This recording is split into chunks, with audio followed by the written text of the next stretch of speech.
Om. Om. Om. Om Sahana Bhavatu Sahanau Bhunaktu Sahaviryam Karavavahai Tejasvinavadhitamastu ma vidvishavahai. Om Shanti Shanti Shanti. Om Parthaya Pratibodhitam Bhagavata Narayanena Swayam Vyasena Gratitam Purana Munina Madhye Mahabharatam Advaitam Ridavarshini Bhagavatim Ashtadashadhyayinim Ambatvam Anusantatami Bhagavad Gita Bhavatveshini Namostu Te Vyasa Vishada Buddhe Pulla Ravindayata Patra Netra Yena Tvaya Bharata Taila Purnaha Prajvalito Jnanamayah Pradipaha Prapanna Parijataya Totra Vetraika Panaye Jnanamudraya Krishnaya Geetamrutatuhe Namaha Vasudeva Sudam Devam Kamsachanuramardanam Devaki Paramanandam Krishnam Vande Jagadgurum Sarvadharman Parityajya Mamekam Sharanam Vraja Aham Tva Sarva Papebhyah Mokshayishyami ma shuchaha. So we are in the fourth lecture of the ninth chapter, and we see already that Lord Krishna is really going into the essence of the philosophy or the religion, we might say, of really how we as an individual are connected to the world. But in order to establish this connection, first we have to really understand what really this whole Jagat is all about.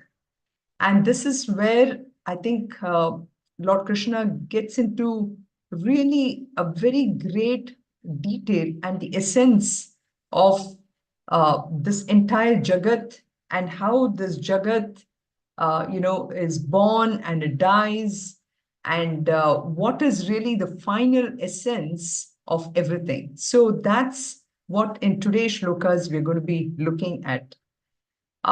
Before we go, I just wanted to check.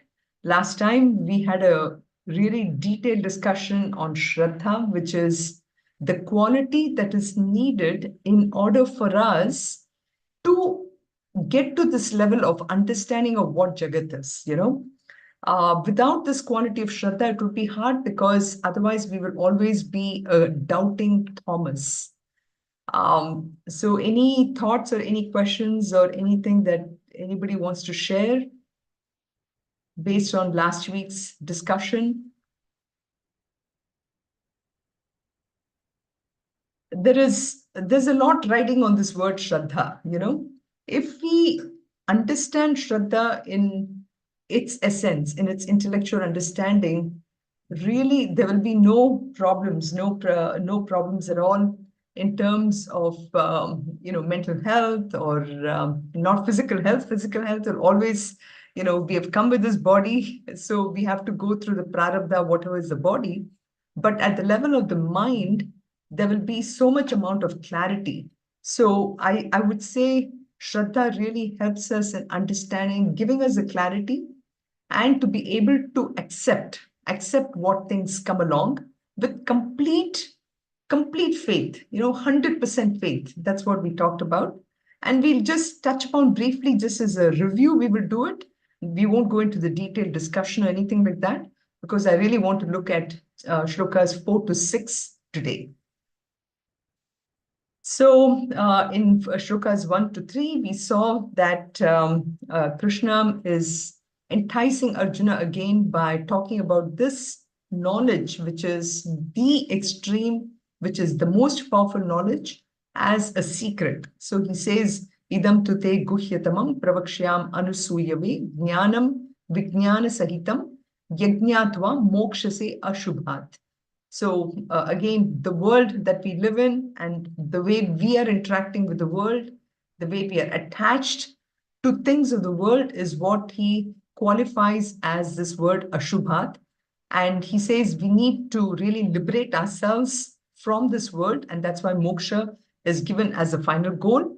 And having known this through the right understanding of jnanam, which is knowledge, which gets translated to vijnanam, which is again applied knowledge, where we have come to an understanding based on our own debate within ourselves and understanding completely what this knowledge can lead to, which is a moksha. And he talks about this being a supreme secret or a Rajavidya, which is what we are coming to. And the special result, as I say, is that moksha, which will give an end to everything. And most importantly, in today's world, is the mental health issues.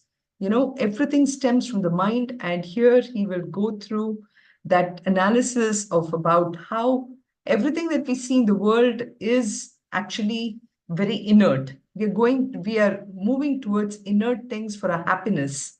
And how are we going to those inert things? We are doing it with the help of our own sense organs and, of course, our karmendriyas and jnanendriyas, which are also from a level of one more level up. For those of you who have been part of the Drik Drishya Vivek, you will understand that concept of about how Rupam Drishyam Lokam Lochanam Drik, everything is seen. And when something is seen, for us, it is gross, it's gross world. But that is the seen which is inert. However, that is seen by the mind, and the mind is more subtle. And so it's at the level of the mind that we are trying to understand this knowledge, and therefore it is extremely subtle. And when we understand through that level of the mind, where actually there is all the qualities of anger, and then passion, all these qualities by which today we attack the world, those are the ones which are actually giving us a sorrow or making us unhappy. And therefore, by understanding of this knowledge, one can be free of all that also. Now, again, that doesn't mean that, I have to I have to run away from everything. That is not what he's saying, but we'll come across this beautiful word, which is called relationless relationship. So using that terminology of relationless relationship, we will really understand what is it that is freedom from all the things that gives us unhappiness. I'm using the word unhappiness because that's how we understand. So ultimately, that leads to moksha. So that is the special result that he's talking about. And in shloka number 2, he qualifies that this knowledge is the secret. This knowledge is a secret, not meaning that it is not a way that we are purposely keeping it away from people, but it essentially means that the knowledge is so subtle that it can be accessed by only those people who are ready for it. So that is what he wants to say here, which is like this is the secret of secrets or the treasure of treasures, however way we want to look at. So that is why he says, and then he says it's a purifier in the sense we think that, I mean, again, I'm using this word as, we think that if we get to a situation where I wear my gloves and I wear my mask and everything, that I'll be free of COVID and all that. So we think that's going to purify me. This is in the gross world, right? That's how we look at it.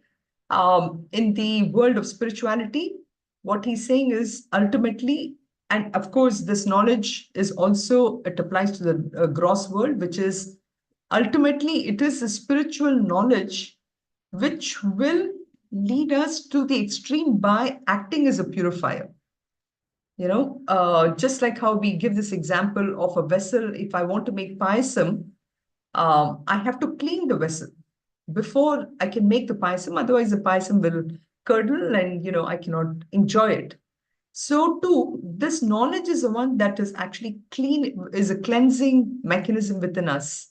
And this cleansing mechanism is what is going to help us. No amount of mass or no amount of gloves and all that, that is not what is going to purify us. It is this knowledge. So it is in that sense that I'm using the word knowledge. And then it is, once I understand the knowledge, in 1 second, all my problems can disappear. So it's that easy. It is pratyaksha avagaman, and it is dharma compliant. Dharma compliant, which is so long as I follow the rules of the universe, it's as simple as that. I need to just follow the rules of the universe. I need to really understand what truly my freedom is. Today, we think that laws, rules are there only to keep us safe and everything, but actually those rules are there for us to be compliant with our own negative tendencies within us, which will prevent us from doing wrong things, right? So dharma compliant indicates, so it's as simple as that. And then it is so easy and it brings really a lot of joy, etc. So these were the two shlokas we did. And then we talked about if this knowledge is so beautiful, so purifying, gives me the bestest joy, much more than the bestest restaurant or anything that we go to have our happiness. Why is it that a lot of people don't want it? And that is mainly because we know that we have a kind of, in Kathopanishad, there is this beautiful shloka, Paranchi Kani. Paranchi, our senses are always directed outside. And when our senses are directed outside, we tend to, instead of meditating upon ourselves, we tend to meditate upon the sense objects. And then we use all our energy and everything only for getting something from the outside. So that being the case, where is the time for us to really think about the subtle messages, right? So, which is why he's saying that this knowledge is not many people really want it.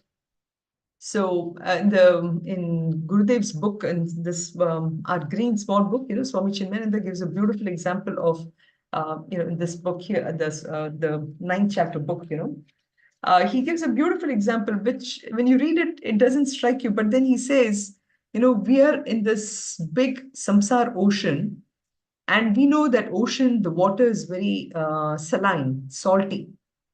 And even so long as I'm in this samsar or jagat, or when we compare this to an ocean, in ocean, even a drop of water has salt in it.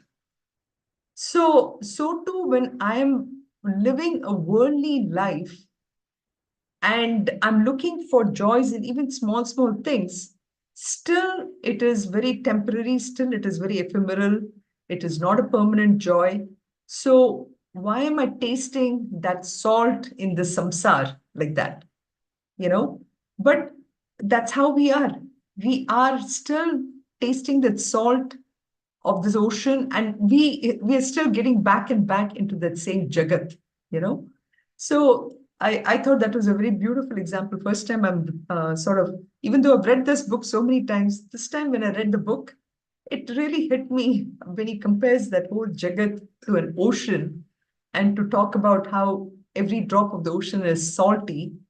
And so too, so long as I'm always in this world and I'm enjoying this world and everything, still it is not going to take me to moksha. As long as I'm enjoying that happiness, that joy, so everything is, he brings about beautifully in this shloka number 3. And that's what he says, this mrityu samsara vartmani. Mrityu is the death, mrityu is death from, and that's where the whole aspect of samsar comes in. In samsar, in the jagat where we are living today, where we are trying to get all our joys from material objects, everything is fraught with death. That's what he's trying to say. Mrityu samsara vartmani. And because of this, for a person who is not really thinking about this kind of knowledge, that person any amount of knowledge, he says, aprapya mam nivartante. So even when you tell something about it, it just doesn't, it falls off, falls off from itself. That knowledge just doesn't penetrate at all. And and that's why he says ashraddha dhana purushaha. So that is why Shraddha is very, very important, because the knowledge is so subtle. It is sort of beyond science, if you want to say it. In science, if I do an experiment, I see the results in front of me and I say, aha, what I thought about it has happened. But here it's not like that. Here, I cannot see the result. I can see the result maybe in time, but I need to have the complete faith that this is really possible. And that's why Ashraddha Dhana Push. So people who do not have faith in this particular path, he's saying, whatever one may say, those words will just come back without even understanding it, without attaining me. So that's why last time I gave this other quotation from Taittiriya Upanishad, Yato Vacho Nivartante, Vacho, the words, they just come back to the person, because they have not even made a dent on the seeker who's seeking it, because the person is so much into the world, so much, dealing with things which are not taking them anywhere, so that's what he's saying. And of course, we've all been part of this, and we are slowly understanding that there is nothing more to chew in this world. And that is why books like Bhagavad Gita and many of our Vedas, which are called as Apaurishaya, which we'll come to again, that's a terminology. So we saw all this. And then these were some of the shlokas, which again, I said, last time about how Shraddha is talked about at least about 15 times in many of the verses. All these verses are very beautifully, they convey the aspect of what Shraddha really means. And as Swami Chinmayananda's quote, which we read last time also, he says, faith is a belief in what we don't know, so that we come to know what we believe in. So once I start to accept it, I mean, it's like in the olden days, again, in today's world, once a child turns into a teenager, he or she thinks that I know everything. I have the internet in front of me. Whatever the Google says, Swami Google or Googlaya Namaha, however we say it, we know it, right? But in the olden days, we respected and revered people with age and experience. And if they said something, we would have complete faith and accept it, right? But through that acceptance came a lot of other qualities of surrendering to that knowledge which the person had, and which was a guiding light for how we wanted to see it. So then Shraddhavan Labhate Jnanam, Meena had also brought this beautiful shloka, which the person, only somebody who has that Shraddha will be able to understand the subtle truth. And that is what we said. And again, here also the word Achirinadi Gachati it echoes that other word which we said, in the first Idam Tate Guhyatamam Pravakshyamanusuyave Jnanam Vijnanam. No, I think in the second shloka, Rajavidya, where he says you can get it so quickly. Actually, I think it's the first shloka where immediately you can get it. So that these are the ones which we went through, and these other uh, uh, uh, are really worth memorizing also sometimes. This beautiful definitions from Viveka Chudamani and also Aparoksha Anubhuti. So all this we discussed last time about the quality that is needed in order to be able to understand this truth itself. And then we said, the Vedas, which are actually Shruti Vakya, right? Shruti Vakya, which is only heard. Great rishis, because of their tapas and the purity of mind, actually heard these Vedas in the form of vibrations in the universe, and they were able to understand that. So it is Paurusheya indicating that Paurusha indicating, which is Purusha. It is not man-made. So these Vedas are not man-made, but it is Paurusheya, adding, so which makes it, so it is, and in our philosophy, we have like the six pramanas or the methods by which we infer knowledge. And in this Shabda Pramana, which is heard knowledge, that is one way by which we gain knowledge. That is one of the most powerful pramanas. So that is the Vedas are heard knowledge and through Shabda Pramana. And in our tradition, we believe that these Vedas are really, we call them Veda Mata, just like how a mother will never ever wish for anything other than the best for her child, so too these Vedas, they come with literally an unquestionable validity. In our research in the Apara Vidya, which we, in the sciences or economics and everything, we are constantly building proofs, in order to support our statements. But in Vedas, you don't need to do that. It is all built in logic, which is unquestionable, completely valid at all times, past, present, and future. So, if that is the case, then there is no question for us. There is no choice whether I have to believe in Vedas or not believe in Vedas. These Vedas are absolutely unquestionable. If somebody has said that, they've and done, they did not prove it. I mean, of course. Now, what has happened is with the Vedas, we have the Bhagavad Gita, for example, or the Upanishads.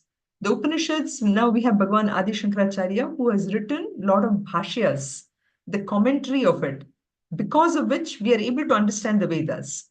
Now, sometimes even the bhashya is not enough for us, because if we read Shankara's bhashya, they might seem very cryptic. So then we have something called as, a tika and tippani, even more commentary on the bhashya is written.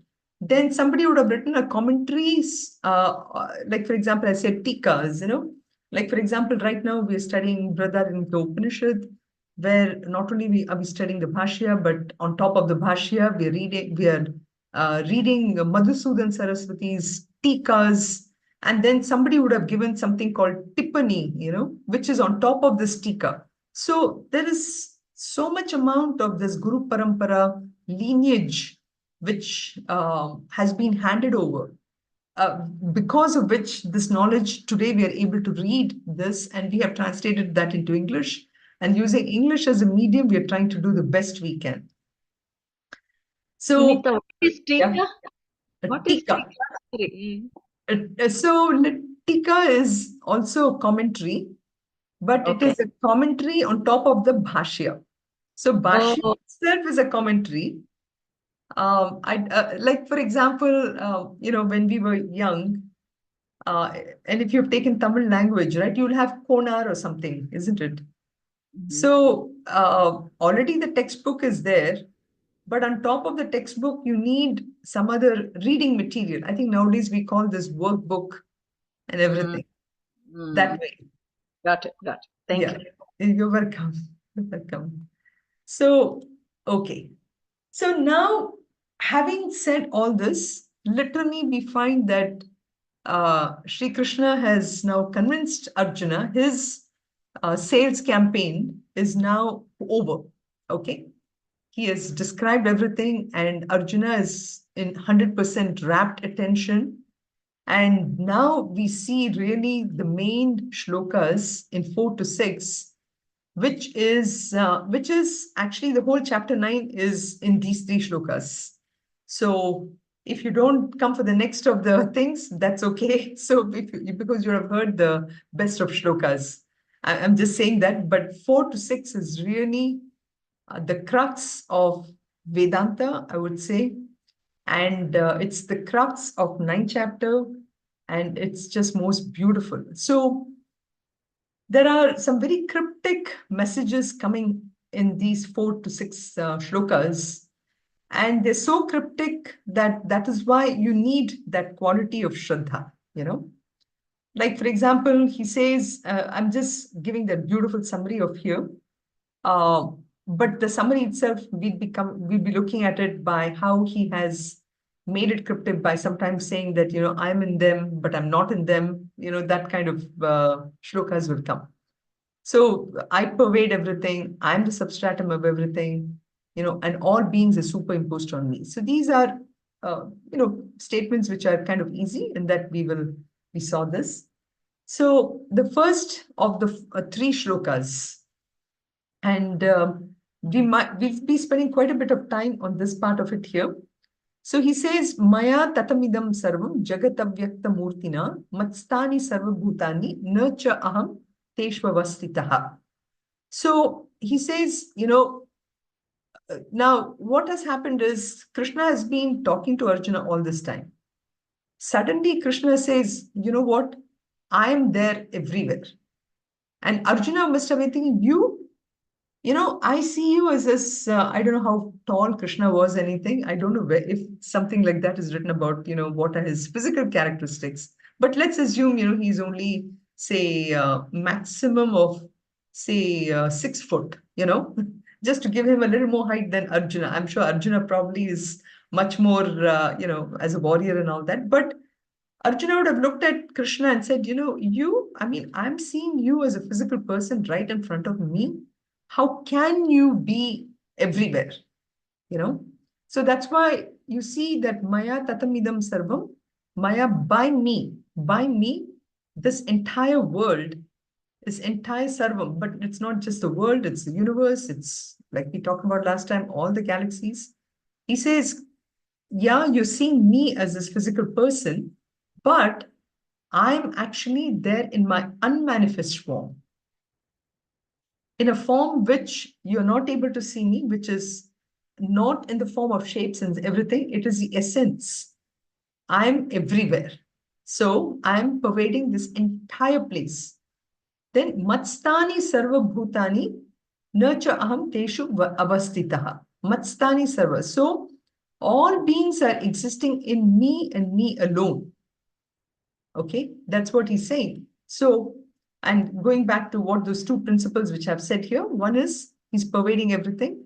And the third one, all beings are superimposed on me. That's the one he's saying. Matstani sarva bhutani nacha aham teshu avastitaha. But I do not dwell in them. So that's the cryptic message that we're going to try and analyze in here. So let's start with the first, where he says, I maya tatamidam sarvam. I pervade everything. Okay? So it looks like as if it's invisible, right? Invisibly, that we are looking at something where he's pervading everything. And he says, everything is pervaded by me. Maya tatamidam sarvam jagatavyakta murtina matstani sarva bhutani. So how can we look at this aspect of his transcendent part of it? How is he really immanent in all things?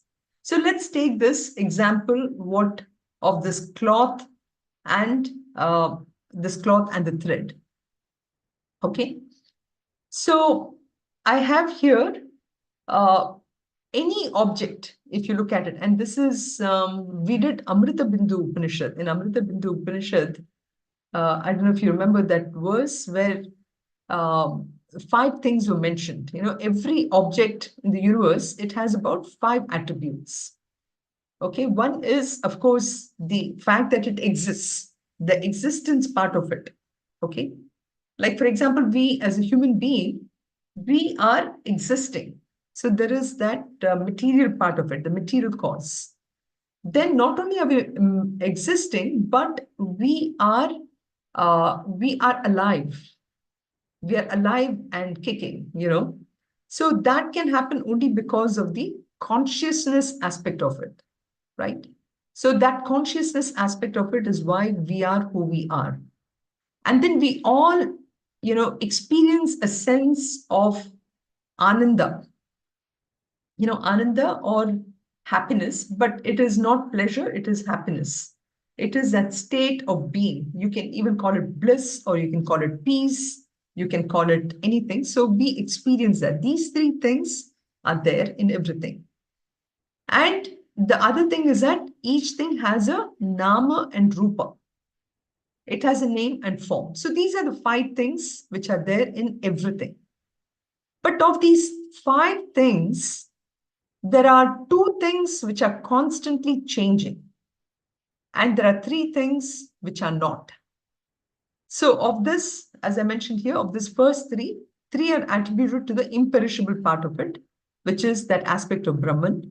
But 2 of them are not. So 2 of them is constantly changing.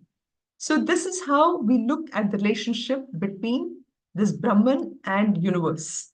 So we see the cloth, which is pervaded by cotton. Whenever you look at a cloth, I mean, it's like, when we get a sari, we are looking at the colors, the jari, the design, everything which looks so beautiful. Do we even think about the silk thread or anything, right? The silk thread or the cotton, if it's a cotton sari, all these are interwoven. So, but without that cloth, this sari will not exist. Like in here, that cloth will not really exist. So it is interwoven through this. So in some sense, you can think about it like that. So that is why we see, this just, like I said, this is the comparison what I'm making. So Krishna is really talking about from that level where he's telling Arjuna, yes, you're seeing me as a nama and rupa, and you have got so attached only to that aspect of me. But guess what? I am actually even in my unmanifest form, in my form which is beyond that. In that sense, I'm actually everywhere. So he's talking about it from not just the relative standpoint, but he's talking about from the absolute standpoint. Now let's look at this. Is everyone good with this so far? Okay. So next part, he's talking about this. So in that sense, when he says this, all beings matstani sarva bhutani. And again, we're going to see some very simple examples very soon. So, and actually, I'm going to also do shloka number 5 before we go into a little more in depth. All beings exist in me. So from the very fact that when we said that Brahman is all pervading, it arises from the fact that from a relative standpoint, everything exists in Brahman. And I think last time also I touched upon this example, which is space. We may say that space is in the room, space is in the bottle, space is in my body and all that.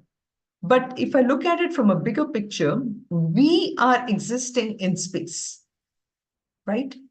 So, for example, if I take all the walls of my room out, whatever the space is there is contained in here is going to become part of the outer world, part of outside. When I die, I mean, today my body may have about, I don't know how much space. I know we are about 70% water or something, but there is a lot of space too. So what happens is when I die, the space in my body is going to become part of the outer world. So that's the case with everything.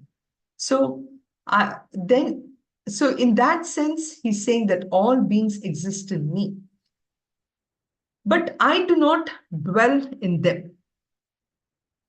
So we're going to come again with more examples, but I'm just throwing these ideas out. So when we come to the examples, you'll be able to understand that even better.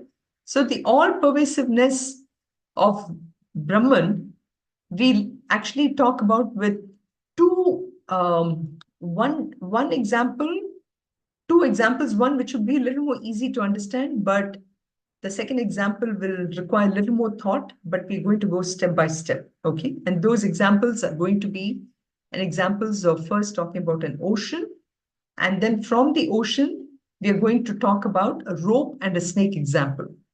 Actually, I was looking for a nice rope and snake picture. I know we talked about this in Living Vedanta and everything. We had that picture, and couldn't find it, but I will try and see for next week if I can get that. So before we get to those two examples of, but I do not dwell in them, let's see the shloka which really talks about that aspect. Okay. Nachamat bhutani pashyame yogam aishwaram bhuta brinnacha bhutastaha mamatma bhuta bhavanaha. Okay. Nor do beings exist in me in reality. That's the third principle, that everything is superimposed on me. So this is the powerful example which we are going to take step by step. First, we saw the cotton and cotton and the cloth example. The next thing, when we come to the ocean, you will see that. And then, like I said, and that's the superimpose, not two beings exist in me, in reality. Okay. So, Bhuta Brit, so the support of all beings, but I'm the support. I'm the support, but they do not dwell in me. But I'm the efficient cause. So we talked about the material cost in the cause in the previous one, where we said the cause for the cloth is the cotton. So that's the material cost. Now here he's talking about the efficient cause. Efficient cause is like when we take these examples are literally from Vedanta, and these examples are constantly used. And the nice thing about using the same examples over and over again is the minute we give the example, we get the concept, is the examples that is always given is a potter and the wheel and making the pottery itself. So we see that the wheel in which the pot is made, and with the mud which is there is the material cause. The potter who's making it is the efficient cause. He is the person who brings the pot to light. Until then, it was only mud, right? So in that sense, here also, how Krishna is referring to is that ultimately, it is that aspect of Brahman, which is the efficient cause. We already saw Brahman as the material cause in the previous one. Here we are seeing as the efficient cause, which is how he is ending this shloka. Okay. So that's so not do beings exist in me, nurture matstani bhutani. And so this is again from the absolute point. Whatever we are studying here, like I said, it's a very subtle knowledge. It can only be studied in the absolute part of it. If you try to take it in a relative way, there'll be always contradictions. So that is why he's saying this from an absolute point of view. So what do we mean by now the fact that all beings do not reside in me? First, we said, I'm in them. He said that in the previous shloka.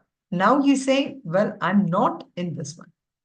So it is, we're going to look at this beautiful example of now this ocean and the wave, So here we have all these waves and the ocean itself. Now, if each of the waves thinks that it is separate by itself, that is actually not correct, right? Because going back to the example from the previous one, where we saw that every object has these 5 things, Nama, Rupa, Satchit, Ananda, right? These waves, each one of the waves is actually, the minute it realizes that it's only water, then water is only one, correct? So that water is there in everything. So all beings do not reside in me. So that aspect, when it considers itself as a wave, it is separate. But when it considers itself as water, then it realizes that everything is nothing but water.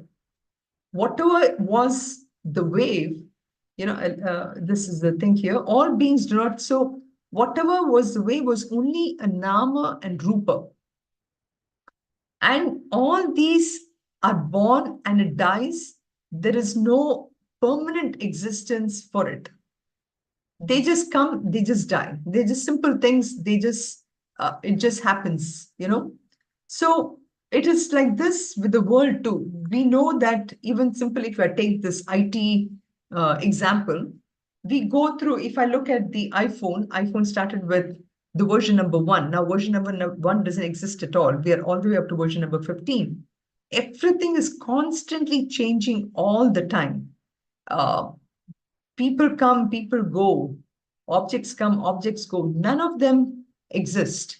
All these things just, disappear. Everything that exists is just nothing but water. So it is kind of a relationless relationship, if you will, They're all in them, but I'm not in them. So the waves are in the water, but what he's saying is that I'm not in them. I'm not in them in the sense I'm not the waves. The waves are just there in me. You know, it's a very, very powerful statement, especially again, as I said, in today's world. If you look at it, the thing about it is to recognize where the wave is finally realizing that it is not the individual wave, but it is that ultimate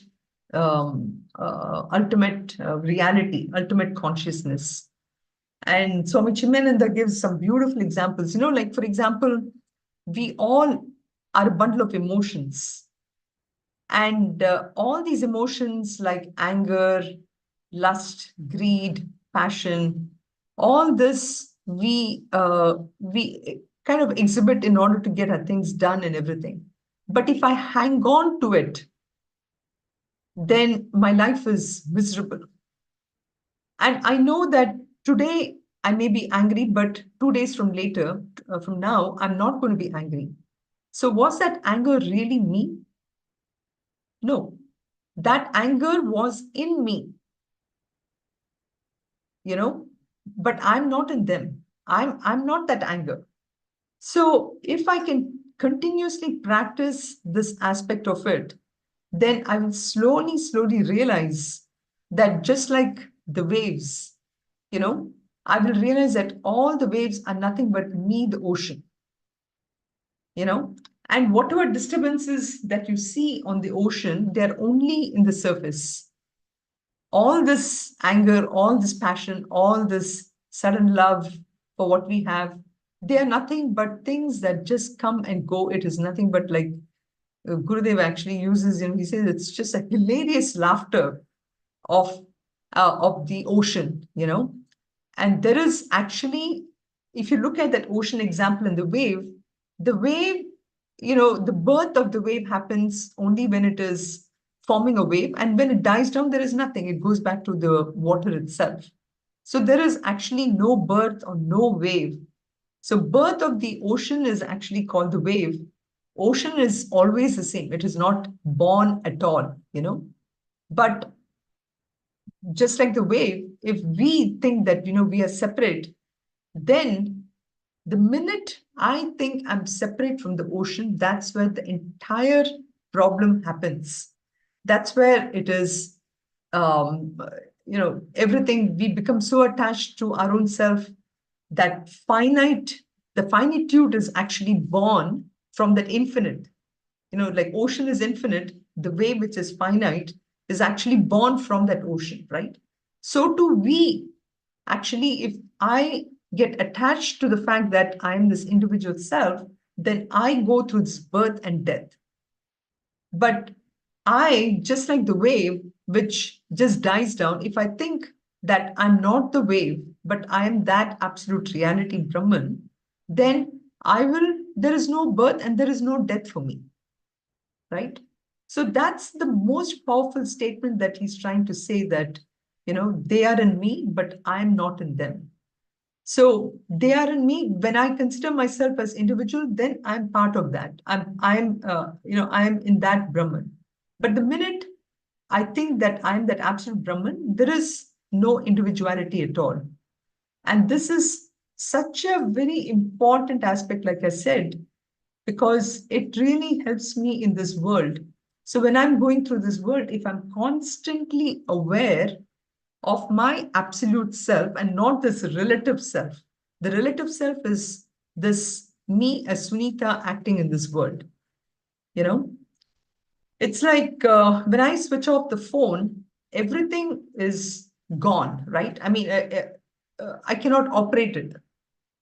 So only when I switch on the phone immediately takes on an identity. All the memories that is stored in it allows me to make the contact, call somebody and everything. But the minute I switch off, there is nothing.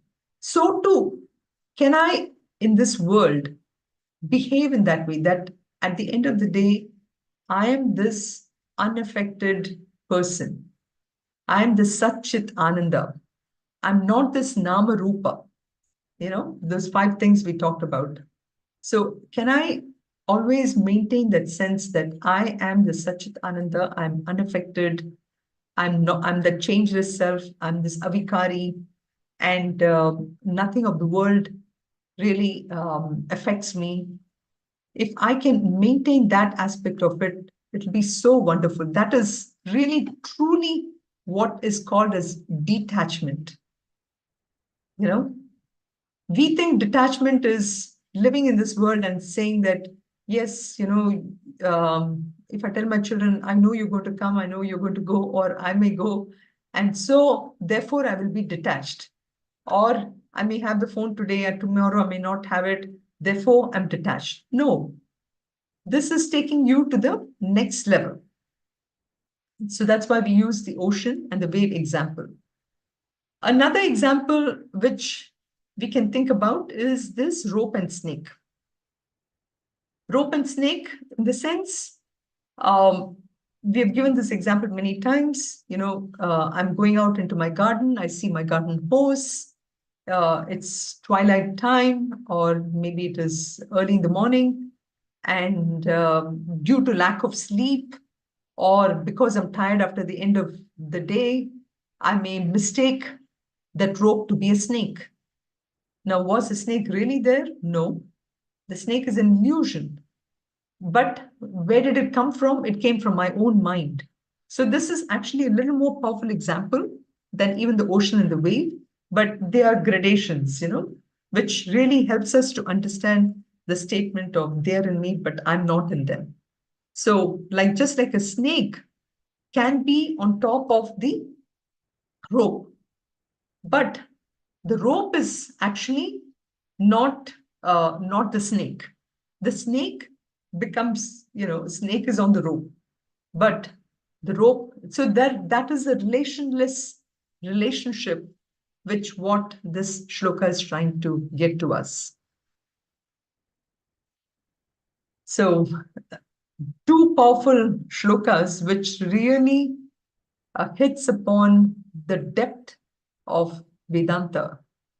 And if we understood even this much, if we understand even this much, it gives us so much amount of clarity in things, even when it is happening to us.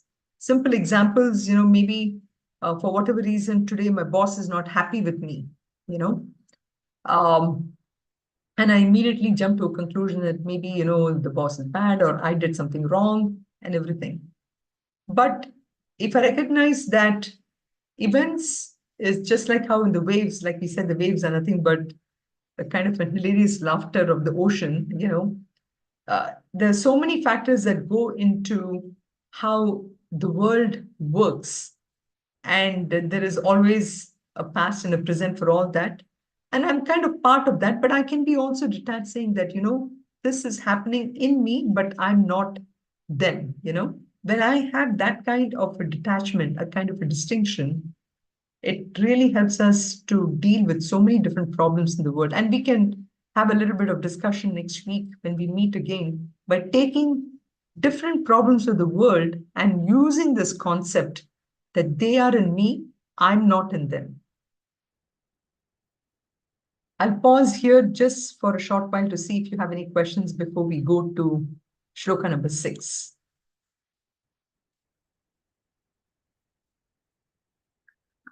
I don't know how to ask this question. See, it's all I am in me, you're in They are in me.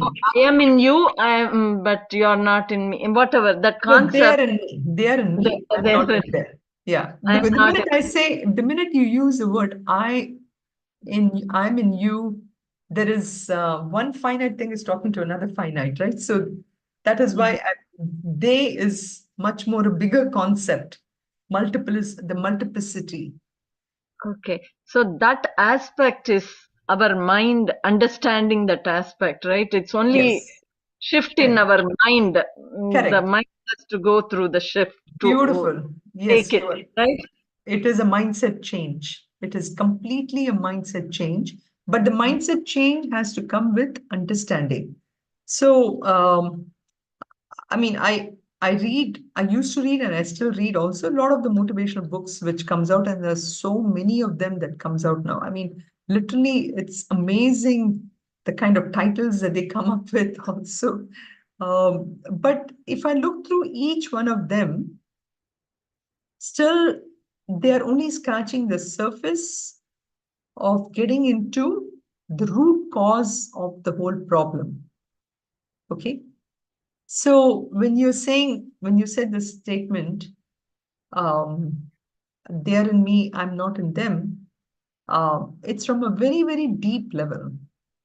It's like the ocean not looking at the surface, but looking at itself at the deep, or where this, bottom is. It's at that level of depth when I understand when it is so calm. I mean, at that level of depth, we are so calm, so composed, you know. Correct. Mm. Preeti, what do you think? I'm putting you in a spot here, but I honestly think that next week when we go with examples, it will help a yes. lot more because yeah, this concept, your anger example resonated really well. And I think I understood the concept better with that example more than even the water and the ocean. Those were still confusing to me because Okay. like the water is in the waves, but the waves are water. So that was confusing. But the anger one, that made sense to me that if Perfect. you're not identifying with it, that means you're detaching from it. So that made sense to me. Right, right. But the reason for bringing the wave and the water is because that's a very the gross example that you actually see, Mm-hmm. like I mean, we are sitting in front, we're going to the beach, I'm sitting in front of the ocean, and I see suddenly the way, I mean, if I take a picture, and if I take another picture even 1 minute later, the whole scenario is very different, right? Yep. And it's because, so it's very vivid. That's why the ocean example is good, because the when you sit and contemplate about that scenario which has changed in front of you so dramatically, um, and if we use that towards our life, so as much as you understood the example of that fear and anger is not in me, but going back to Gita's very correct analysis, all this is in the mind, right? It's from the Mm-hmm. mind where we are trying to understand this. And it is that same mind that is a culprit for us because it is not letting me accept it. I mean, is it possible for us that, my boss is really mad at me? And at that point, I'm telling, yeah, you're mad at me, but I'm not getting angry because anger is not, of course I'll get angry at that point. So it's sort of, so when at that point, if I can just have this picture of this ocean and wave, and see how that the wave was, it started and it died immediately, but the ocean remains the same because the ocean is nothing but water. So that's why these examples are good, the ocean and the wave and the rope and the snake and different levels. Rope and snake is even more harder to understand, actually. But ocean and wave is easier, but they're outside you.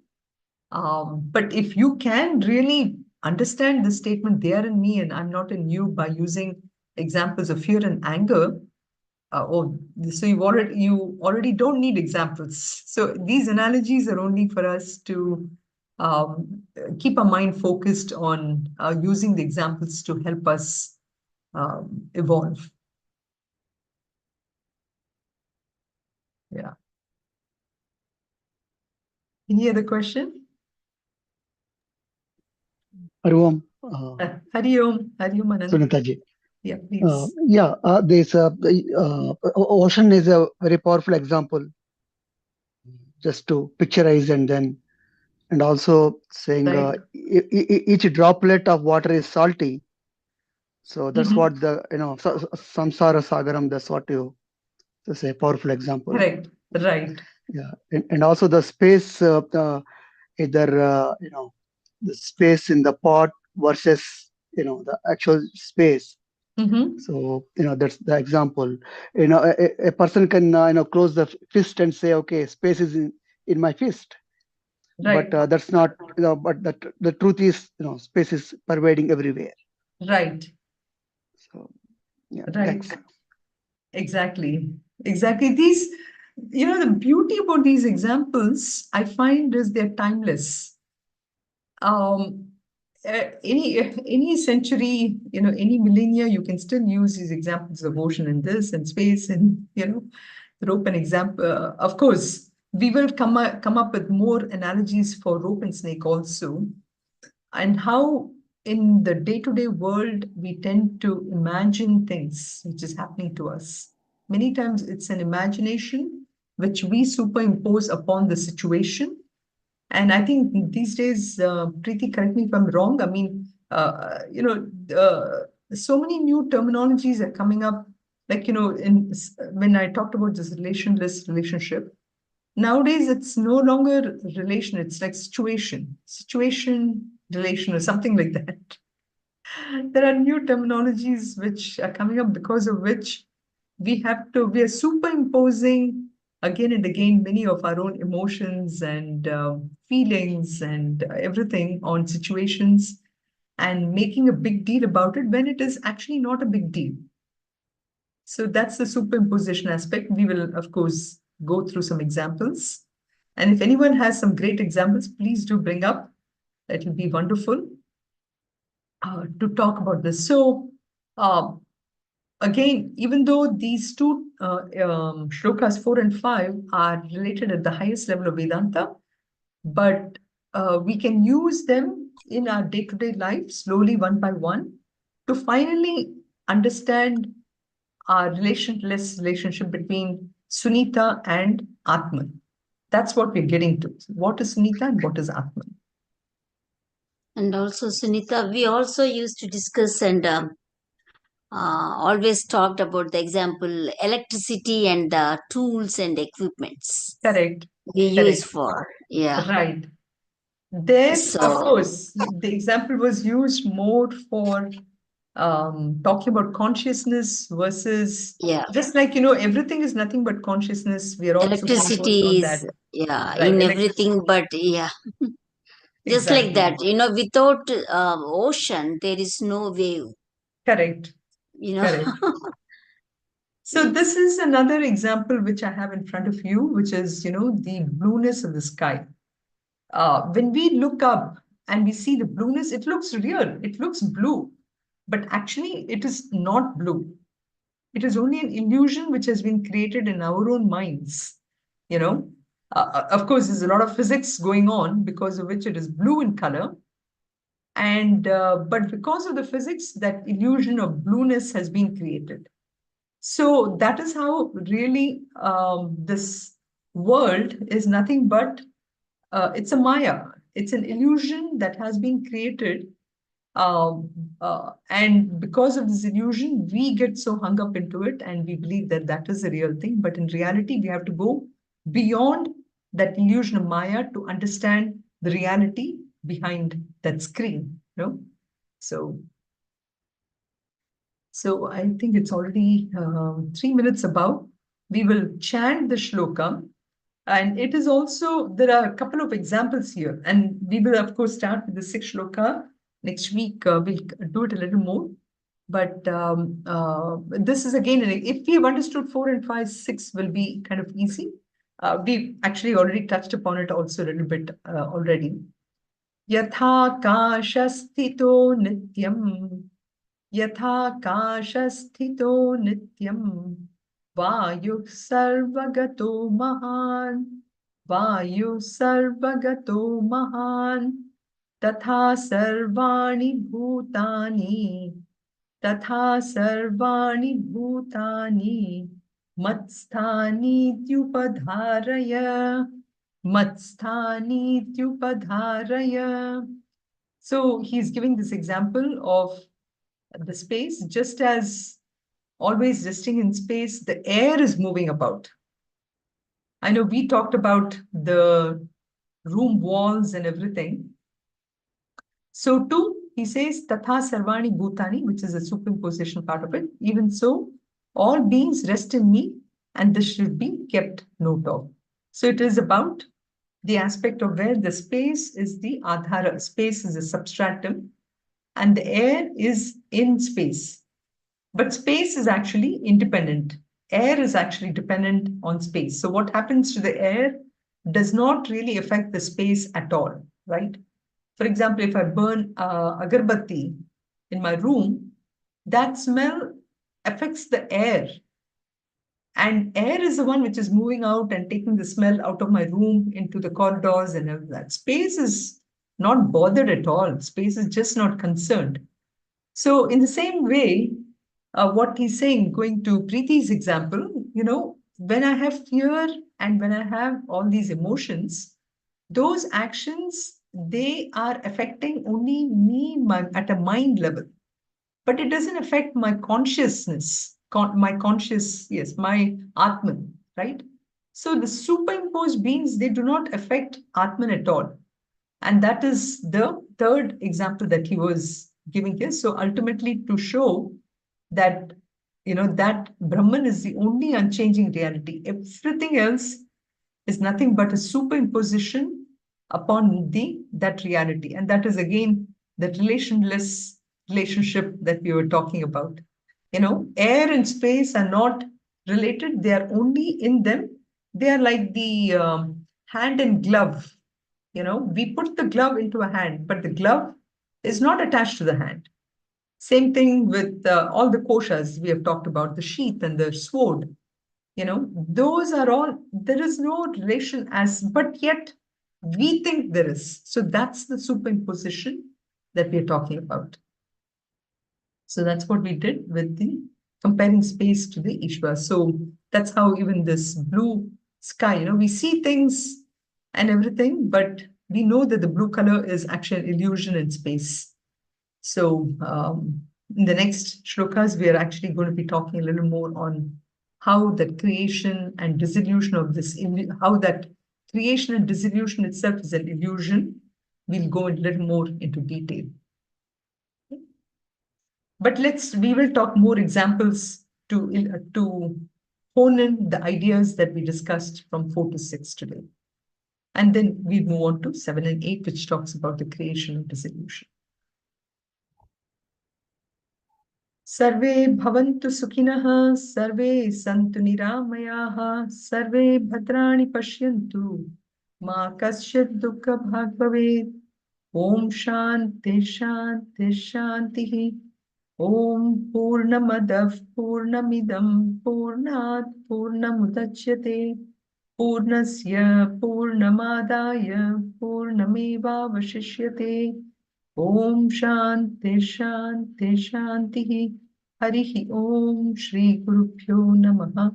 Harihi Om.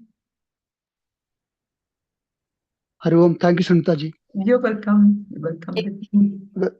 Recording it to stop. No, I'm going to stop.